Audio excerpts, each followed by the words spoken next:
Hello friend, সকলে কেমন আছো? আশা করি সকলেই ভালো আছো আর আমিও খুব ভালো আছি। আজকে নতুন একটা নিউ ব্লগে তোমাদেরকে সবাইকে ওয়েলকাম জানাই। আজকে কি লুকে রেডি হবো সকলেই আশা করি বুঝে গেছো এতক্ষণে।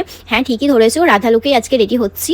আজকে তোমাদের সঙ্গে মেকআপ টিউটোরিয়াল শেয়ার করতে পারবো না, কারণ কিছু স্ক্রিপ্ট নিয়েছিলাম আর কিছুটা নেওয়া হয়নি, মেকআপ করতে করতে ভুলে গেছিলাম। তো ফুলটা আমি শেয়ার করতে পারছি না, পরে এক সময় টাইম হলে অবশ্যই তোমাদের সঙ্গে শেয়ার করার চেষ্টা করব। প্রত্যেক বাড়ির মতনই আজকেও লেন্স পরেছি, প্রচুর কান্না করেছি। তারপর আমার পড়া হয়েছে, যতক্ষণ না মেকআপ আর রেডি করতে সময় না লাগে ততক্ষণ কিন্তু আমার লেন্স পরতে অনেক টাইম লাগে। নিজে পড়তে গেলে এরকম হয় কেন বুঝি না, কারণ কোনো কাস্টমার আর মডেলকে পড়াতে গেলে আমার 1 মিনিট সময় লাগে, সেখানে আমার 40 মিনিট লেন্স পড়তে নিজের লাগে। ভাবো তোমরা, আমার সাথে এরকম হয় কেন বুঝি নাই। একটু বাংলা ভাষায় কথা বলার চেষ্টা করলাম, কারণ বাংলা ভাষা আমার খুব ভালো লাগে।